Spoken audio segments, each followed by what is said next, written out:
جی بسم اللہ الرحمن الرحیم۔ السلام علیکم ناظرین اکرام، آپ کا میزبان احسان چاند ایک نئی ویڈیو کے ساتھ آپ کی خدمت میں حاضر ہے۔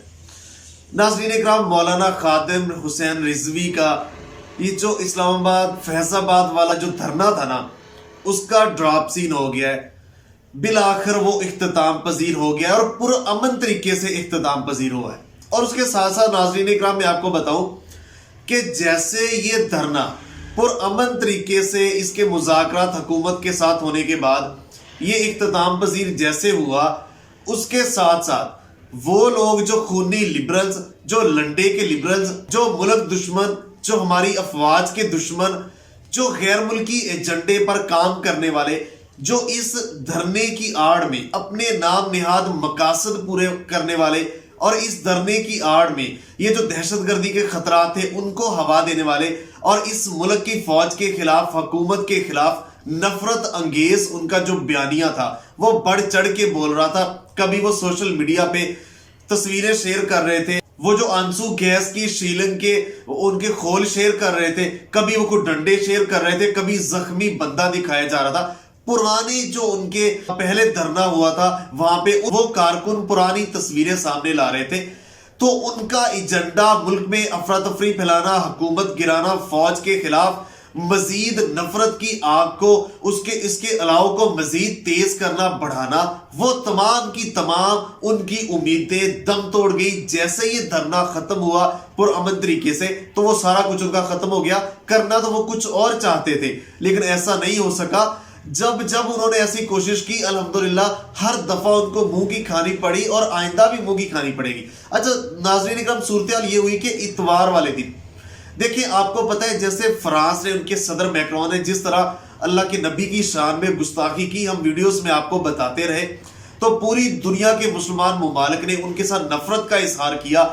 اور ترک کے صدر نے تو اپنا جو سفیر تھا بلا لیا، ان کا واپس بھیج دیا۔ اس کے ساتھ پہلے بھی پاکستان کا جو اسلام آباد میں جو سفارت خانہ ہے وہاں گھراؤ کرنے کی لوگوں کی کوشش کی گئی، فرانس کا جو سفارت خانہ ہے اسلام آباد میں، تو وہ ہماری سیکورٹی ایجنسیز نے روک لیا۔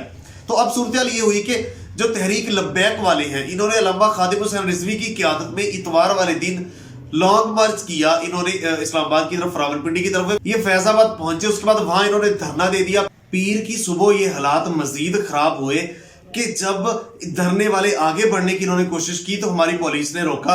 وہاں پہ پھر مسائل ہوئے، آگے سے آنسو گیس کی شیلنگ بھی ہوئی، تو وہاں ان کا ٹکراؤ کچھ ہوا، تو وہاں حالات خراب ہو گئے۔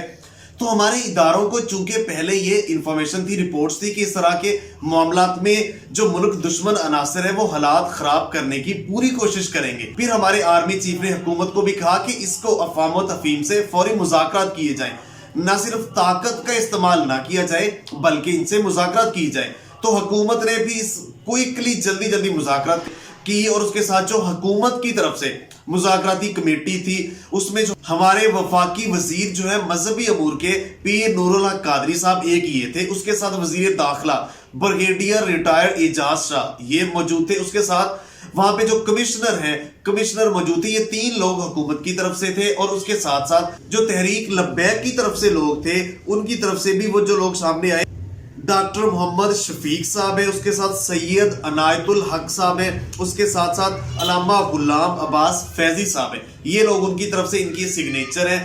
تو وہ معاملات 4 نکاتی معاہدہ جو ہے، 4 نکاتی معاہدہ ان کا فائنل ہوا کہ اس کی پابند ہوگی حکومت بھی اور اس کے ساتھ ساتھ تحریک لبیک والے بھی۔ تو پھر یہ ہونے کے بعد وہ دھرنا ختم ہوا۔ تو یہ 4 چیزیں جو میں آپ کے سامنے رکھتا ہوں، 4 نکات۔ ایک نکات تو ان میں یہ ہے کہ ہمارے سفیر کو فرانس میں تعینات نہیں کیا جائے گا، وہاں پہ تعیناتی ہم نہیں کریں گے اپنے سفیر کو۔ اس کے ساتھ ساتھ یہ کہ حکومت 2 سے 3 مہینے کے اندر جو فرانس کا پاکستان میں سفیر ہے اس کو ملک بدر کیا جائے گا۔ ملک بدر کرنے کے لیے پارلیمنٹ کے ذریعے قانون سازی کرنے کے بعد ملک بدر کیا جائے گا۔ 2 سے 3 ماہ کا حکومت کو انہوں نے ٹائم دیا۔ 2 سے 3 ماہ کے اندر حکومت نے ایڈمٹ کیا سرکاری سطح پہ کہ اس کو ہم ملک بدر کریں گے، ملک سے باہر نکال دیں گے 3 ماہ کے اندر۔ اور اس کے ساتھ ساتھ جو اگلا تیسرا نقطہ تھا ان کا کہ سرکاری سطح پر فرانس کی جو مصنوعات ان کا بائیکاٹ کیا جائے گا۔ پرسنلی طور پہ عام لوگ تو کر ہی رہے ہیں، سرکاری سطح پر حکومت نامینیٹ کرے گی اور بائیکاٹ کیا جائے گا۔ دیکھیے بہت بڑی فتح ہے، بہت چیز دیکھیے. آپ کسی بھی چیز کو آپ دھرنے کو کہہ لیں کہ یہ ان کا طریقہ غلط تھا، لیکن دھرنا اچھے کاز کے لیے تھا. اور لوگوں نے کہا حکومت کو بھئی آپ بھی یہی چاہتے ہیں. عمران خان کو کہا گیا کہ آپ نے جا کے عشق رسول میں آج دنیا کے سامنے جو اللہ کے نبی صلی اللہ علیہ وسلم کا جو حقیقی پازیٹیو چہرہ ہے وہ آپ لے کے آئے. اس مقصد کے لیے آپ نے آواز اٹھائی ہے، جو خاکے چھپے آپ نے آواز اٹھائی ہے. یونائٹڈ نیشن دیکھ لیں، OIC دیکھ لیں، ہر جگہ پہ آپ نے آواز اٹھائی ہے. اللہ کے نبی کے شان میں جو گستاخیاں ہوتی ہیں آپ ڈٹ کے کھڑے ہوئے. تو آپ کا بھی وہی مقصد ہے. تو یہ دھرنے والے بھی تو یہی چاہتے ہیں نا.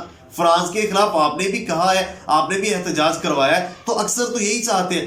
تو پھر ان کو کہا گیا تو وہ پہلے کوشش کر رہے تھے کہ ایسے روکے، پھر انہوں نے مذاکرات کیے حکومت نے، اور مذاکرات کرنے کے بعد یہ 4 جو نکاتی معاہدہ ہو گیا. اور اس کے ساتھ ساتھ جو خونی لبرلز، جو نام نہاد یہ مومبتی مافیا، جو غیروں کے ایجنڈوں پہ پلنے والے، ملک کو نقصان پہنچانے والے، ان تمام کا ایجنڈا اور تمام کا جو مقاصد تھے وہ ناکام ہو گئے، خاک میں مل گئے. ناظرین اکرام دیکھیں صورتحال یہ ہے کہ فرانس کا اگر ہم دیکھیں کہ ہمیں کیا فائدہ ہے سفیر کرے.